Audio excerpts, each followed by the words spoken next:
Hey, I'm Mark. Summer school still. Get in here, gotta go. Why? Because I'm a history teacher, and I'm going rogue. The NBA tipped off their return to the season last weekend, and in all honesty, I think the last NBA game I watched, in its entirety, ended with Michael Jordan sinking a last-second shot over Craig Elo of the Cleveland Cavaliers. It's just not very interesting to me anymore. Anyway, the NBA is going to have Black Lives Matter decals on the court, and on the players' jerseys where their name would be, the NBA has authorized the players to wear social justice statements instead.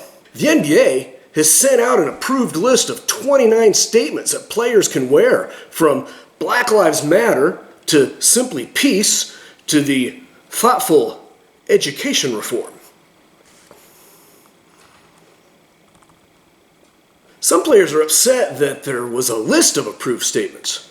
They wanted to go further and make even more profound statements. I'm actually a little disappointed that "he hate me" was not one of the options. God bless Rod Smart from the original XFL.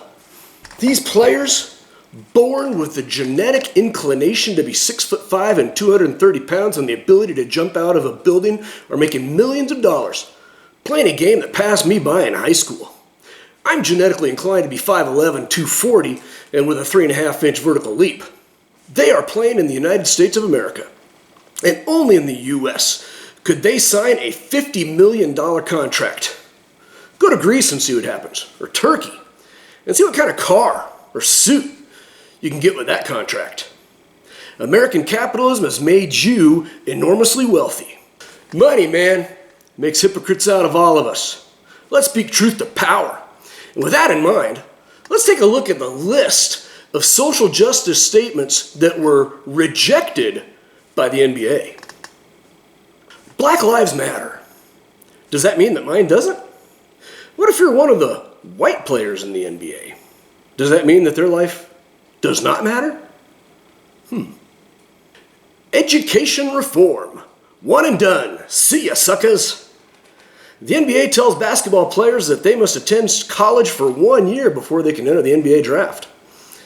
They say nothing about attending class, though. Group economics. 4 years, $153 million. That's the current contract of LeBron James. I wonder if LeBron would let me have a piece of his group economics action. Take a knee before your Chinese communist overlords. There is the crux of the matter. The NBA is entirely sold out to the Chinese Communist Party, and they're more than happy to wear nameplates with social justice messaging to make America look bad, while giving their Chi-Com overlords a pass. Vote! The Chinese can't. Freedom for Hong Kong. After a year of protest, the Chinese, under the cloud of the coronavirus, passed a new security law, essentially making Hong Kong subject to Chinese authority. And while we're on freedom, how about freedom for Tibet? The Tibetans have been living under Chinese dominance since the 1950s. How many more? Uyghurs. These are Muslims in Western China, and the Chinese government has been putting them into concentration camps over the last number of years.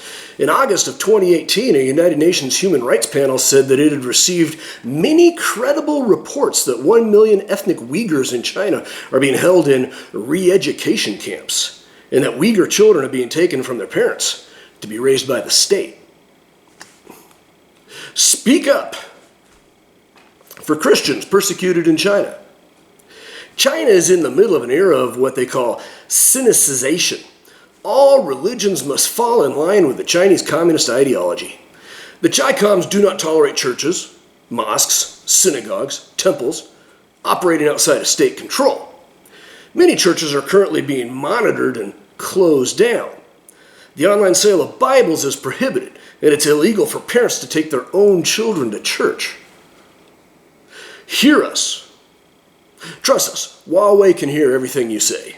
And they're reporting it back to their Chi-Com overlords. Black Lives Matter, except for Africans living in China. Many Africans move to China for jobs. At the height of the coronavirus outbreak, the Chinese government quarantined Africans, stating that they were more susceptible to the virus. This announcement was posted on the door of a McDonald's in Guangzhou. We've been informed that from now on, black people will not be allowed to enter this restaurant. For the sake of your health, consciously notify the local police for medical isolation. Please understand the inconvenience caused. Equality. Nike pays me $26 million. That, of course, would be on the back of Kevin Durant's jersey. Equality. Nike pays me $32 million. That, of course, would be on the back of LeBron James' jersey. Livable wage for Chinese workers. LeBron's $32 million and Kevin Durant's $26 million shoe contracts are on the backs of sweatshop workers in China, making about 90 cents a day, working 12-hour days, in horrible sweatshop conditions.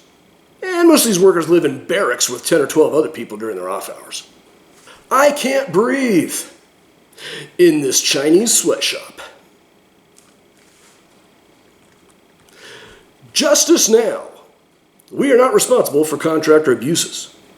That was Nike's response when they heard news of workers being abused in sweatshops making Nike apparel.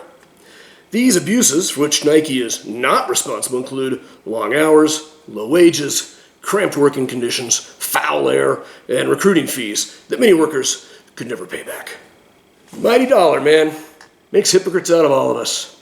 Let's rip into America. Oppression is 10 times worse in China, but we don't want to offend the people running that billion-dollar cash cow. Turn a blind eye, sports fans. Enjoy the return of the NBA. Are you ready? Are you excited about the social justice statements on the back of the NBA jerseys? I'm glad to see the return of sports in our hopefully near post-coronavirus world. Anyway, thanks for coming by. Stay safe. And when you're watching the NBA this weekend and you see Peace serving up a beautiful alley-oop to group economics, or you see Listen to Us get rejected by Power to the People, remember me. I'm Mark Haggard. I'm a history teacher. And I've gone rogue.